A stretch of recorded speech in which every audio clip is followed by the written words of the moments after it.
Do you have to take the classical learning test, or are you interested in taking it? My name is Rebecca Beard and I own NicevilleTutoring, and today is going to be your no fluff guide to surviving this test. We see this test a good bit in our office, and we support students in Florida and especially locally in the Panhandle. That being said, today I'm just going to go over the basics of what the CLT is and just some tips and tricks of how to survive this test. So the CLT is also known as the Classical Learning Test. It's a little bit of a newer test, but it's really different than the SAT or the ACT. For many colleges, including in Florida, it can be used for college admissions, but it's quite different. So these are kind of like the key things that are going to be different, and a little bit about the structure as well. So overall, the CLT is about a 2-hour test. One of the things that's unique is you can actually take it from home in your PJs with a video proctor, which honestly, it's kind of a selling point for me, to be honest.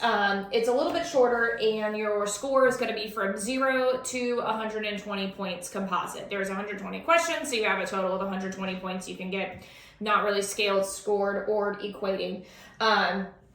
It can also be used for college admissions, like I mentioned, but the CLT can as well be used to better decide, and also for concorded scores, which pretty much means that you can get it in certain points for graduation.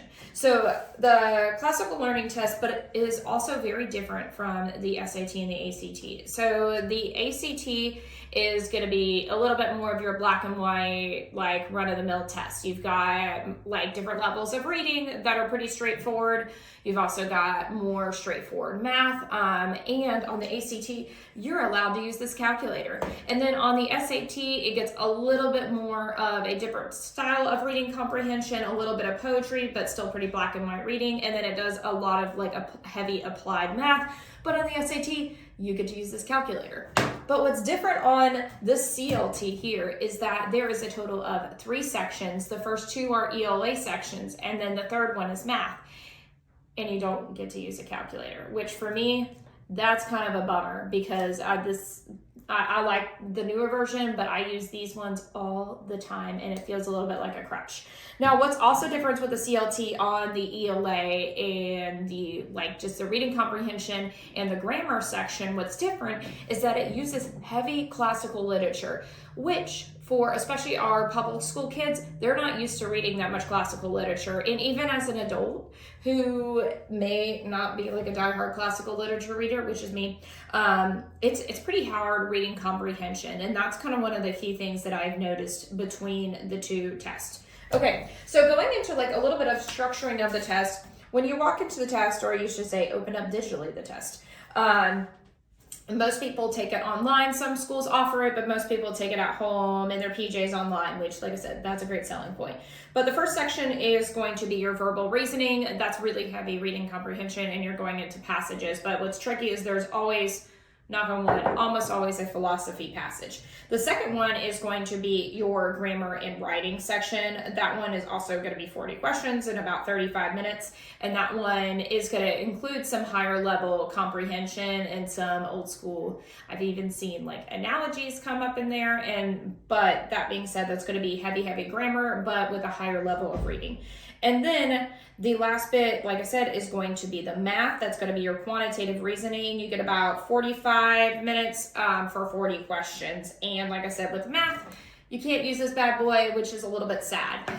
Their reasoning is like that you don't need it, but they're from experience of being strong with math, you're gonna have to hand solve just like a couple of things. So let's say you are a Florida student who received a letter that you have to take this exam, or you have to take something similar for your graduation requirements.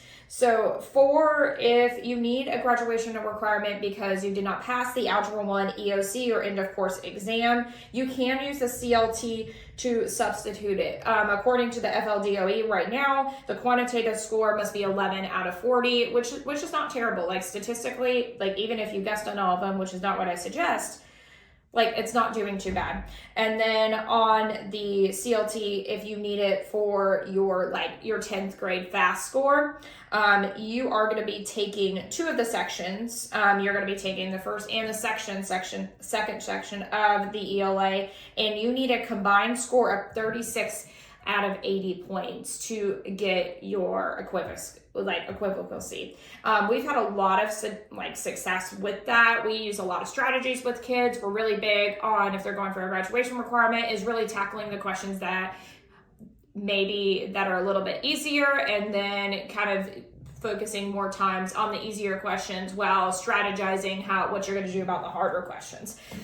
Now for the bigger one is Bright Futures eligibility. So you can use the CLT for Bright Futures eligibility. It's normally one of the hardest ones to hit that Bright Futures, and if you're unaware of Bright Futures, you can get about 75% or 100% scholarship. It takes a few things into consideration. You have to have volunteer work hours and a good GPA. But for the CLT, to get the 75% Bright Futures, you're going to need an 84 out of 120. And then for the full-blown 100% Bright Futures, you need a 96 out of 120. And a lot of kids have to put in a lot of work to get there, and pretty much on any test. The cutoff is that you need to send in your scores by August 31st on your graduation year to be eligible. So if you just graduated in May, then you have to send it in by August 31st, which means likely your last test to take is going to be the July test, because there is some time that takes to turn around and grade it. And sadly, it's not an instant thing. So if you're wondering, should you take the CLT? Now, if you need it for concordance scores to graduate, hands down, yes, it's actually a lot easier than the Algebra 1 EOC.